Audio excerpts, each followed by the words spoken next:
अस्सलाम वालेकुम, welcome to my YouTube channel wise of IT and last video में हमने देखा था कि वेब फॉर्म कैसे क्रिएट करते हैं, उस पे वैलिडेशंस कैसे लगाते हैं। इस वीडियो में मैं आपको बताऊंगी कि हम अपने फ्रंट एंड वेब फॉर्म जो हमने क्रिएट किया उससे जो डेटा है वो किस तरह से किसी एक बैकएंड पे एक डेटाबेस जो कि वो हमारे यहाँ से एंट्री किए हुए रिकॉर्ड को सेव करता है, फिर उस सेव किए हुए रिकॉर्ड को हम लिस्ट के फॉर्म में सर्च करते हैं, फ्रंट एंड पे शो करवाते हैं, फिर डिफरेंट ऑपरेशंस परफॉर्म कर सकते हैं उस रिकॉर्ड पे, उसको चेंज कर सकते हैं, किसी एक स्पेसिफिक पर्सन की डिटेल व्यू कर सकते हैं या उस रिकॉर्ड को डिलीट कर सकते हैं। ये फॉर्म क्रिएशन, उसके बाद फॉर्म से जो डेटा हमने स्टोर करना है डेटाबेस में और उसके बाद उस डेटा को फेच करना है। इन सब कामों के लिए जो टूल्स रिक्वायर्ड है वो विजुअल स्टूडियो है फर्स्ट, उसके बाद एसक्यूएल एक्सप्रेस है, एसक्यूएल सर्वर मैनेजमेंट स्टूडियो है।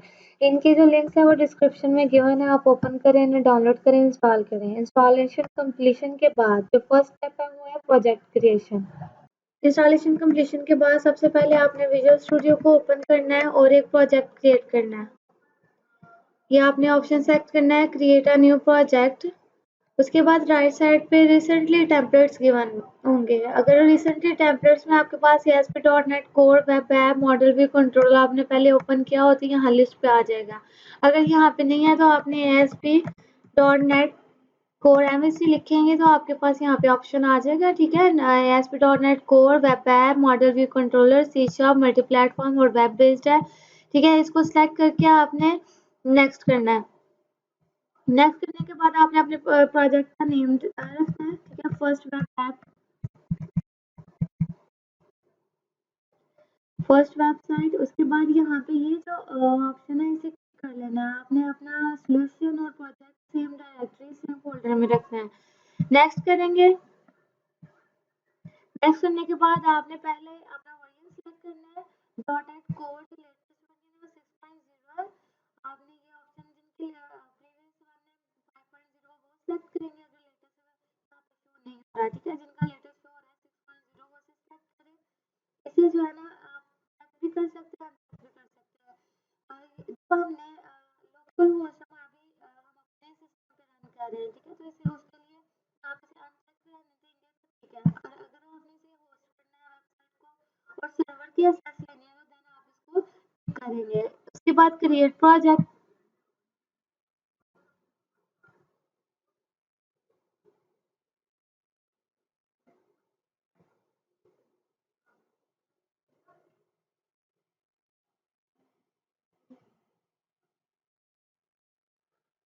प्रोजेक्ट क्रिएट करने के बाद आपने जो फर्स्ट वर्क करना है वो ये कि इसके अंदर लाइब्रेरीज इंस्टॉल करनी है एसक्यूएल की और डिफरेंट एंटिटी फ्रेमवर्क कोर की, ठीक है। जो आपको हेल्प करेंगे दो टूल्स को इंटीग्रेट करने के लिए, एसक्यूएल को और आपके विजुअल स्टूडियो को। उसके लिए आपने यहाँ पे डिफरेंट टैब्स गिवन है, टूल टैब पे जाना है और नगेट पैकेज मैनेजर, ठीक है। नगेट मीन्स के न्यू गेट, आप ऐसे बिल्ट इन जो है लाइब्रेरीज यूज करते हो जो कि आपको हेल्प करती हैं बहुत सारे काम को आप उनके पहले से जिन्होंने किए हुए हैं उनको रीयूज कर सकते हो, ठीक है। तो ये लाइब्रेरीज आपको हेल्प करेंगी डिफरेंट बिल्ट इन फंक्शंस को यूज करने के लिए। सबसे पहले आपने एंटिटी फ्रेमवर्क कोड लिखना है यहाँ पे। एंटिटी फ्रेमवर्क इस लाइब्रेरी को सिलेक्ट कर लेना है। सिलेक्ट करने के बाद इसे इंस्टॉलेशन से पहले आपने अपने प्रोजेक्ट का वर्जन सेलेक्ट कर लेना है। आपने वर्जन चेक कर लेना है कौन सा है। इसके लिए आपने डिपेंडेंसीज पे जाना है। फ्रेमवर्क्स हैं जो सब फर्स्ट है आपके पास ASP.NET Core डॉट ऐप, ये आपके पास इसकी राइट क्लिक करें और इसके अलावा भी आप क्लिक करेंगे यहाँ पे जिनके क्लिक करने से यहाँ पे प्रॉपर्टीज शो नहीं होती, उन्होंने राइट क्लिक करके इसकी प्रॉपर्टीज को व्यू करना है और यहाँ पे वर्जन की डिटेल आ जाएगी, ठीक है। 6.0.5। अब मेरे करंटली जो मेरा प्रोजेक्ट है उसका जो फ्रेमवर्क है उसका वर्जन है 5.0.5। अब मैंने ये जो लाइब्रेरीज है ये भी सेम वर्जन की इंस्टॉल करनी है जिस वर्जन में मेरा स्टिल प्रोजेक्ट है। अब ये लाइब्रेरी मैंने फर्स्ट वेब ऐप के लिए इंस्टॉल करनी है। उसके बाद यहाँ पे वर्जन्स में से वो ऑप्शन सेलेक्ट करना है जो करंटली मेरे जो है ना प्रोजेक्ट का है 5.0.5। उसके इसको सिलेक्ट करने के बाद ही इंस्टॉल कर लेना है। Okay, accept. जैसे ही इंस्टॉलेशन इस पैकेज की कंप्लीट हो जाएगी ये यहाँ पे शो होगा। उसके बाद जो सेकंड वाला है पैकेज वो है एंटिटी फ्रेमवर्क 4.2 फर्स्ट अपने प्रोजेक्ट को सिलेक्ट करना है, उसके बाद वेरिएंट को सिलेक्ट करना है और इंस्टॉल कर लेना है।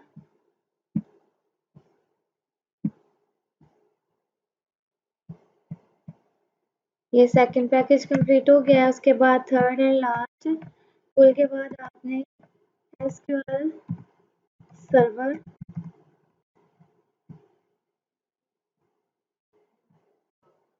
इसको सिलेक्ट करना है, इसके वर्जन को सिलेक्ट करना है।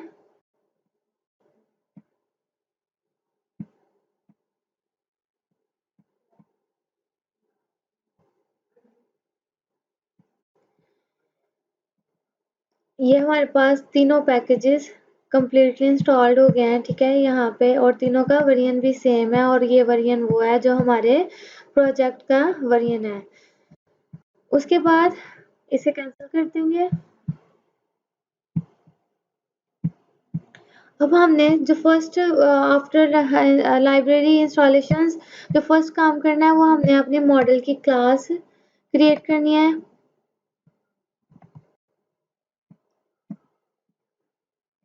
न्यू आइटम, इधर क्लास का नेम रख लेंगे डेटा मॉडल।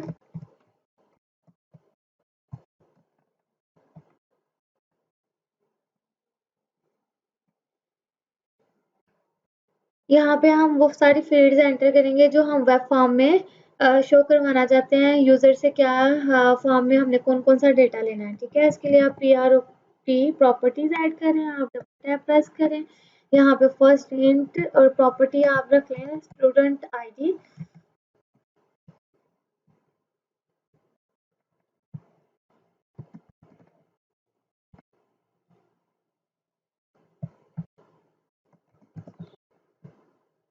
स्ट्रिंग और प्रॉपर्टी रख लें आप स्टूडेंट नेम,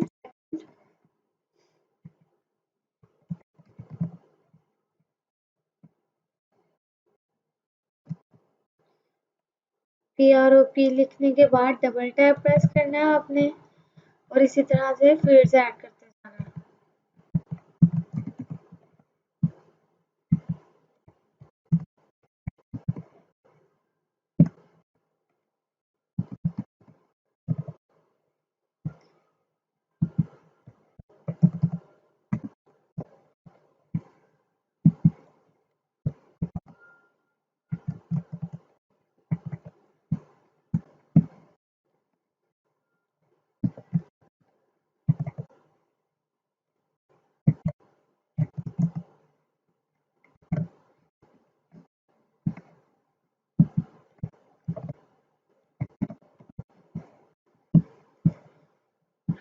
ये फील्ड्स ऐड किए हैं। इसमें जो सबसे पहली फील्ड है, अगर हम डेटाबेस में देखें तो आईडी जो है उसे हम की कंसीडर करते हैं, ठीक है। तो प्राइमरी की यहाँ पे हम की लिखेंगे, इस पे एरर आएगा, ये आपने रेड बल्ब पे जाना है, लाइब्रेरी ऐड करनी है डेटा एनोटेशन की।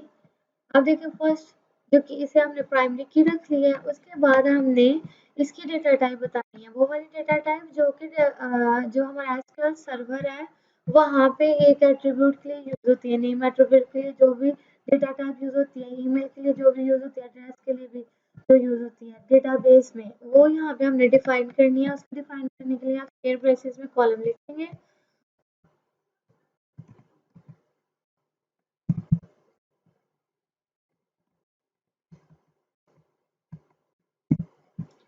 कॉलम में आपके पास एरर आएगा, इसमें आपने लाइब्रेरी ऐड करनी है डेटा एनोटेशन डॉट स्कीमा की। After that type name, double quotation में आपने यहाँ पे डेटा टाइप बता देनी है, ठीक है। हम यहाँ पे varchar यूज करेंगे। उसके बाद सेम जो डेटा टाइप है हम ईमेल पे भी लगाएंगे, एड्रेस पे भी लगाएंगे, डेटा ऑफ बर्थ पे नहीं लगाएंगे क्योंकि ये जो डेटा हम डेटा टाइप पर इधर लगा रहे हैं वही सेम डेटा टाइप जो है उसकी डेटाबेस भी है, ठीक है। तो ये दोनों सेम है, यहाँ पे जो स्ट्रिंग है और वहाँ पे उस स्ट्रिंग की जगह हम varchar यूज करते हैं डेटाबेस में। जब दोनों में डिफरेंस होगा, स्ट्रिंग को पास करेंगे डेटाबेस एक्सेप्ट नहीं करेगा, इसलिए हम उसकी टाइप यहाँ से varchar करके भेजते हैं। लेकिन जबकि यहाँ पे ये जो डेटा टाइप है, यहाँ पे जो डिफाइन कर रहे हैं और जो डेटाबेस में दोनों सेम है, इसलिए इसमें कॉन्फ्लिक्ट नहीं आएगा। ये इतना काम करने के बाद आपने यहाँ पे ये जो वार्निंग है इसको रिमूव करना है। इसे रिमूव करने के लिए भी आप बल्ब पे जाएं, उसके बाद लास्ट है सरप्रास कॉन्फ़िगर इश्यूज, सेकंड ऑप्शन को सिलेक्ट करें, इस एरर को क्या करें, साइलेंट कर दें, ठीक है। तो ये जो आपने क्लास ऐड किया है इसमें जितने एरर्स हैं वो रिमूव हो गए हैं, ठीक है। तो ये आपकी वो क्लास है जो जिसका आपने फ्रंट व्यू क्रिएट करके उसे डेटा गेट करना है, इन फील्ड्स का नेम गेट करना है, ईमेल करना है, एड्रेस करना है और डेट ऑफ बर्थ करनी है। उसके बाद अब आपने एक सेकंड क्लास बनानी है। सेकंड क्लास वो क्लास होगी जिसमें आप ये मॉडल पास करेंगे और वो क्लास आप डेटाबेस के साथ इंटीग्रेट करेंगे, ठीक है। इसी तरह से आपने मॉडल के फोल्डर पे राइट क्लिक करके न्यू आइटम को सिलेक्ट करना है और इसका नाम रख देना है आपके पास ये वेब है फर्स्ट, ठीक है, वेब डीबी कॉन्टेक्ट, ठीक है। आप कोई भी नाम रख सकते हैं, first dB contact, app dB contact, ठीक है, स्टूडेंट डीबी। यहाँ पे इसको ऐड करें।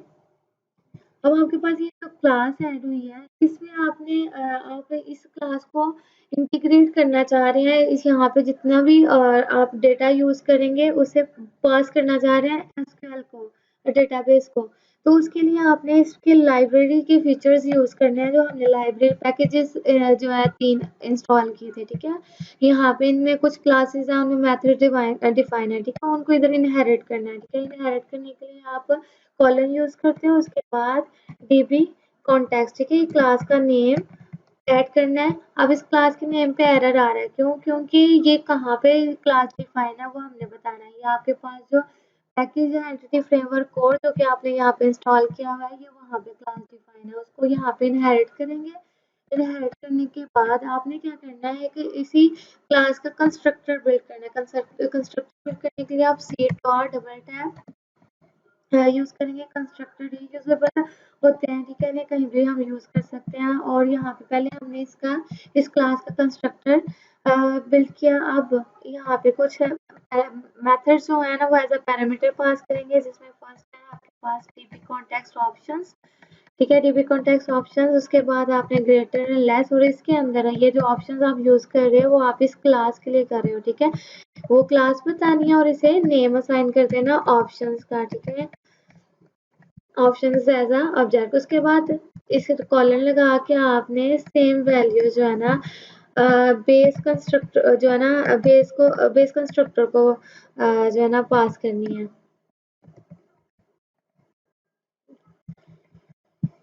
अब ये हमने डीबी कॉन्टेक्स्ट क्लास को इनहेरिट किया, उसके कुछ मेथड्स को, ठीक है, जिन्हें हमें किसके लिए यूज करना है, इस क्लास के लिए यूज करना है। उसके बाद अब यहाँ से हमने कोई चीज, कौन सी चीज है जो डेटाबेस में लेकर जानी है, वो हमारे पास है ये क्लास जो हमने यहाँ पे मॉडल में बिल्ड की है, डेटा मॉडल, ठीक है। यहाँ पे जो भी फील्ड्स हैं हम चाहते हैं वही फील्ड्स आपके डेटाबेस में जो है ना एज अ कॉलम ऐड हो, जिनके अंदर रिकॉर्ड जाए, ठीक है। तो आप ये वो क्लास है जिसे पास करना चाहते हैं डेटाबेस को। उसके लिए आपने क्या करना है, इस कंस्ट्रक्टर से नीचे आना है, ठीक है, PROP डबल टैप, ठीक है। और प्रॉपर्टी में यहाँ पे जो टाइप है वो आपने क्या बताना है, डीबी सेट, ठीक है, डीबी सेट, यानी कि आप एक डीबी सेट भेज रहे हो और उसके अंदर आपने बताना है किसको, डीबी सेट भेज रहे हो आप इस क्लास को। कौन सी क्लास है, डेटा मॉडल्स की।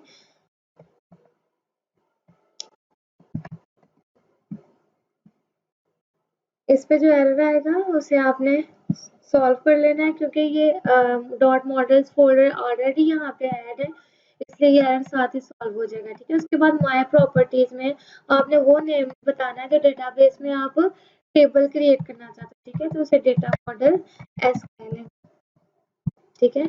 आप ये क्लास लेकर जा रहे हो, ये क्लास लेकर जा रहे हो और डेटाबेस में इस नेम से वो एक टेबल क्रिएट कर देगा, जिसके अंदर जो कॉलम्स होंगे वो आपके पास इस क्लास के अंदर डिफाइन नेम, ईमेल एड्रेस और एज होगी। अब इस क्लास पे जो वर्किंग हमने परफॉर्म करनी थी वो कंप्लीट हो गया है, ठीक है।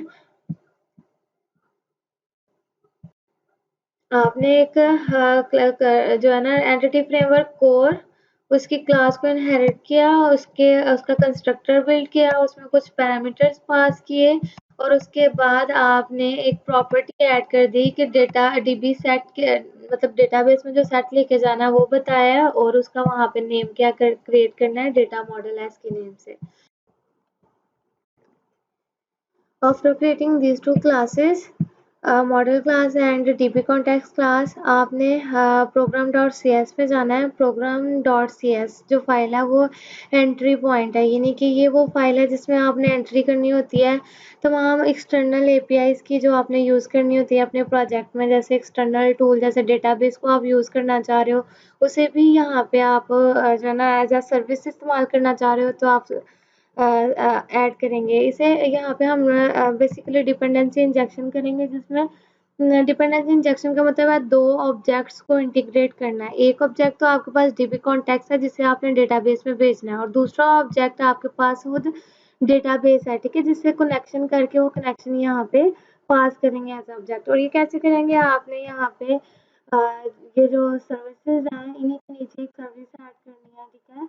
वो सर्विसेज आप एसक्यूएल की सर्विस यूज करनी है उसे इंटीग्रेट करके, ठीक है। किसके साथ, आपके यहाँ पे ये जो वेब डीबी कॉन्टेक्स्ट क्लास है इसके साथ बिल्डर डॉट सर्विसेज डॉट, यहाँ पे आप ऐड डीबी कॉन्टेक्स्ट और यहाँ पे वो फाइल वेब डीबी कॉन्टेक्स्ट, ठीक है, वो क्लास का नेम लिखेंगे वेब डीबी कॉन्टेक्स्ट। इस पे एरर आएगा कि ये क्लास किधर है, ये क्लास आपके मॉडल्स के फोल्डर में, आपने यहाँ पे उसका पाथ देना है। उसके बाद आपने यहाँ पे कर्ली ब्रेसेस के अंदर ऑप्शंस जो है ना पैरामीटर पास करने हैं जो वहाँ पे आपने कंस्ट्रक्टर बिल्ड किया था, ठीक है। कंस्ट्रक्टर बिल्ड किया उसके बाद आपने इसको lambda expression next line options, options के बाद आपने इसको डॉट यूज एसक्यूएल, ये जो पैरामीटर है ये आपने कहाँ पे भेजना है, एसक्यूएल में। तो यहाँ पे use SQL server class use करेंगे हम और ये एसक्यूएल सर्वर क्लास कहाँ पे डिफाइंड है, आपके पैकेज, ठीक है, एंटिटी फ्रेमवर्क कोर में यूज। डिपेंडेंसी इंजेक्शन में आपने दो ऑब्जेक्ट्स, एक वो जो डेटाबेस यहाँ से वेब कॉन्टेक्स्ट से लेकर आए हैं वो डेटा से किसके साथ आपने इंटीग्रेट कर दिया है, एसक्यूएल सर्वर के साथ, ठीक है। एसक्यूएल सर्वर का यहाँ पे हम कनेक्शन स्ट्रिंग पास करेंगे, ठीक है। कनेक्शन स्ट्रिंग जो कि हम क्रिएट करेंगे ऐप सेटिंग डॉट जेसन में, ठीक है। यहाँ पे कनेक्शन स्ट्रिंग कैसे ऐड करते हैं, आपने कॉमा करके नेक्स्ट लाइन पे जाना है, ठीक है। डबल कोटेशन कनेक्शन, ठीक है, उसको सिलेक्ट करेंगे। उसके बाद उस कनेक्शन स्ट्रिंग को एक नेम, एक वेरिएबल के अंदर स्टोर करना है, ठीक है, जिसको हम कहते हैं डेफ कनेक्शन। डेफ कनेक्शन उसके बाद कॉलन लगाएं, ठीक है। यहाँ पे आपने स्ट्रिंग पास करनी है एक। हाँ, यहाँ पे एक एरर है आया, सेमीकोलन ने डाला यहाँ पे program.cs फाइल में, यहाँ सेमीकोलन डाला है लास्ट पे लाइन को टर्मिनेट करने के लिए। उसके बाद अपनी कनेक्शन स्ट्रिंग पे आते हैं।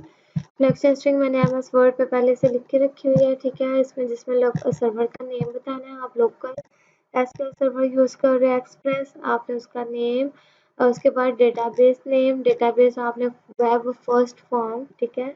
आप जो डेटाबेस का नेम रखना चाहते हैं आप उसे रख सकते हैं। Trusted connection true means window authentication को ट्रू कर रहे हो, ठीक है, ताकि विंडो ऑथेंटिकेट करे आपको उस टूल के साथ इंटरेक्शन करने के लिए, ठीक है। उसके बाद मल्टीपल एक्टिव रिजल्ट सेट, इसका मतलब ये है कि आप सिर्फ डेटाबेस से एक टाइम पे एक ही कनेक्शन या मल्टीपल कनेक्शंस एस्टेब्लिश कर सकते हो और मल्टीपल डेटाबेस के साथ इंटरेक्शन कर सकते हो, मीन्स डेटा स्टोर कर सकते हो, रिट्रीव कर सकते हो। आपने इस पूरी जो है ना कनेक्शन स्ट्रिंग को कॉपी करना है और वापस अपने प्रोजेक्ट पे जाना है और डेफ कनेक्शन, ठीक है, उसके आगे आपने ये स्ट्रिंग को पेस्ट कर देना है, ठीक है। ये सारी स्ट्रिंग में जितनी भी आप स्पेलिंग यूज करोगे वो ठीक होना चाहिए, इसमें मिस्टेक नहीं करनी है। अब आपने ये जो स्ट्रिंग कनेक्शन का पाथ है ये इस वेरिएबल में सेव कर लिया, ठीक है। इस वेरिएबल को कॉपी कर लें और वापस program dot C S file में आए। यहाँ पे जो हम यूज एसक्यूएल सर्वर, ठीक है, यूज एसक्यूएल सर्वर, बट कौन सा, ठीक है, वो यहाँ पे कनेक्शन जो है ना हमने पास करना है। हमने अगेन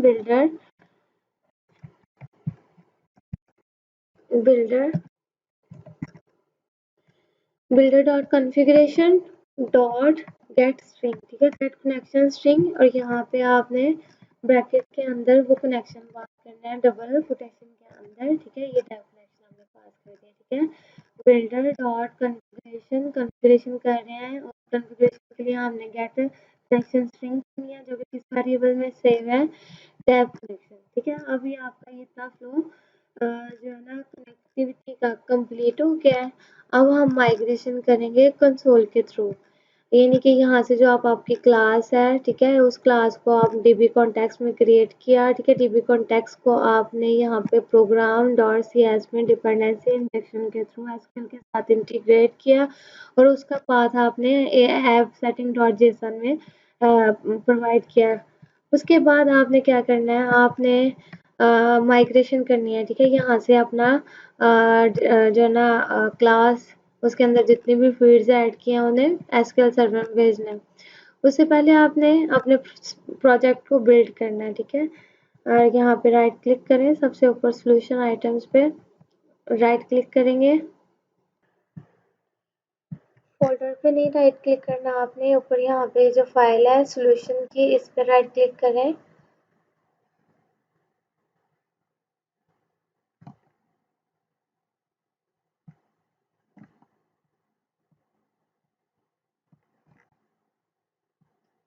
ये बिल्ड सॉल्यूशन का ऑप्शन आएगा, इस पे इसको सिलेक्ट करना है आपने और यहाँ पे आपका स्टेटस शो होगा बिल्ड 1 सक्सेसफुल और फेलियर 0, ठीक है। मीन्स कि आपका प्रोजेक्ट सक्सेसफुल है, मतलब इस पे कोई एरर नहीं है, ठीक है। बिल्ड हम इसलिए करते हैं ताकि हमें माइग्रेशन करने से पहले पता चल जाए कि कोई एरर तो नहीं है हमारी एप्लीकेशन में। तो उसके बाद आपने क्या करना है, माइग्रेशन करनी है, ठीक है। माइग्रेशन करने से पहले आपने दो चीज़ों को मेक श्योर करना है। एक तो आपकी कनेक्शन स्ट्रिंग ठीक हो और दूसरा आपका जो एसक्यूएल सर्वर है वो रनिंग स्टेट पे हो, ठीक है। उसके लिए आपने क्या करना है, विंडो प्लस आर प्रेस करना और इधर लिखना है सर्विसेज डॉट MSC। इसे ओपन करें, उसके बाद स्क्रॉल करें, आप एस वाली लाइन पे एसक्यूएल सर्वर एक्सप्रेस को देखें, ठीक है, ये। और करंटली ये क्या है, रनिंग स्टेट पे है, ठीक है। अगर ये रनिंग स्टेट पे ना हो तो यहाँ पे स्टॉप की जगह स्टार्ट का ऑप्शन होगा, आप इसे स्टार्ट कर लें, ठीक है। मेरा ऑलरेडी स्टार्ट है इसलिए स्टॉप का ऑप्शन है। आपने एसक्यूएल रनिंग स्टेट में चेक करने के बाद माइग्रेशन करनी है, उससे पहले आपने अपने प्रोजेक्ट को सिलेक्ट कर लेना है, ठीक है। माइग्रेशन के बाद एक फोल्डर ऐड होगा, वो इस प्रोजेक्ट में जो है ना ऐड हो, इसलिए आपने अपने पहले प्रोजेक्ट को ऐड करना है। प्रोजेक्ट को ऐड करने के बाद आपने टूल्स पे जाना है, टूल्स में nugget package manager console, console से हमने जो है ना कमांड से नहीं है, उन कमांड से जो है ना हमने माइग्रेट करना है एसक्यूएल में, ठीक है। उसके लिए जो फर्स्ट कमांड है माइग्रेशन के लिए, add hyphen migration space double quotation, उसके अंदर आपने लिखना है इनिशियल क्रिएट।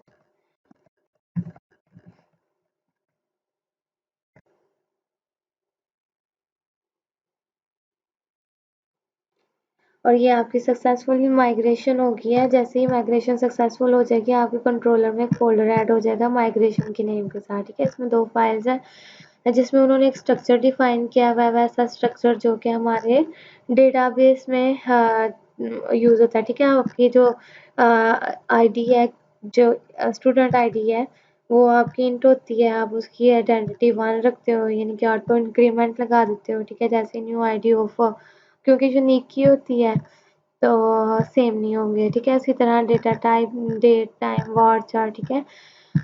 अब यहाँ पे देखिए प्राइमरी की कौन सी लेके जा रहे हैं आप, स्टूडेंट आईडी। अब आपने यहाँ पे डेटाबेस पे माइग्रेशन कर लिया, ठीक है। इस फाइल को सिलेक्ट करना है, आपने डेटाबेस को अपडेट करना है कि जो आपके पास सर्वर मैनेजमेंट है, एसक्यूएल सर्वर मैनेजमेंट, वहाँ पे ये डेटाबेस ऐड हो जाए, ठीक है। आप उसे वहाँ पे ओपन कर लें और यहाँ पे आपने क्या कर लेना है, अपडेट क्या हाइफन डेटाबेस, यानी कि अपने डेटाबेस को क्या करो, अपडेट कर दो, एंटर करेंगे।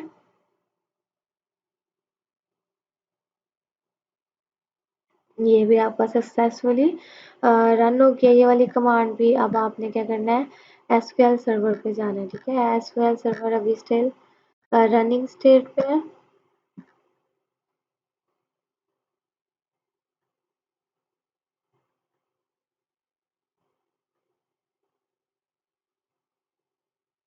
अब यहाँ पे ये SQL server management studio open होता है तो हम देखेंगे कि वहाँ से जो हमने डेटाबेस ऐड किया था, किस नेम से किया था हमने, web first web next stream में हमने डेटाबेस वेब फर्स्ट फॉर्म, ठीक है, इस नेम से एंटर किया था, तो इस नेम का वहाँ पे डेटाबेस क्रिएट हो जाएगा।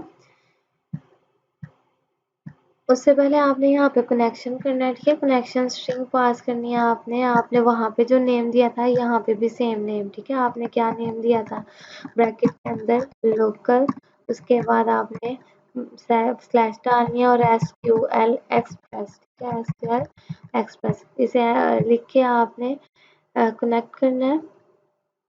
ये आपका कनेक्शन हो गया सक्सेसफुल। उसके बाद आपको क्या करना है, अपने डेटाबेस में चेक करना है कि आपका वो डेटाबेस ऐड हुआ है, ठीक है। ये देखिए वेब फर्स्ट फॉर्म, आपका वो डेटाबेस यहाँ पे सक्सेसफुली ऐड हो गया। और आप देखते हैं हमने इसमें टेबल ऐड हो गया है। ये आपके पास है डेटा मॉडल्स के नाम से वो टेबल, ठीक है। इसका राइट क्लिक करें और इसका डिज़ाइन को व्यू करें।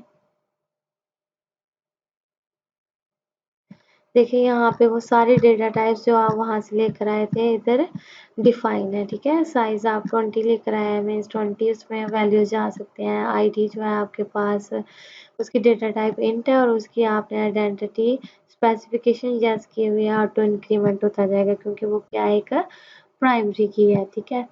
अब ये हमारा डेटाबेस से कनेक्शन कंप्लीट हो गया। हमने कोड फर्स्ट अप्रोच यूज़ करके विजुअल स्टूडियो से क्लास को यहाँ एसक्यूएल के साथ इंटीग्रेट किया है, ठीक है।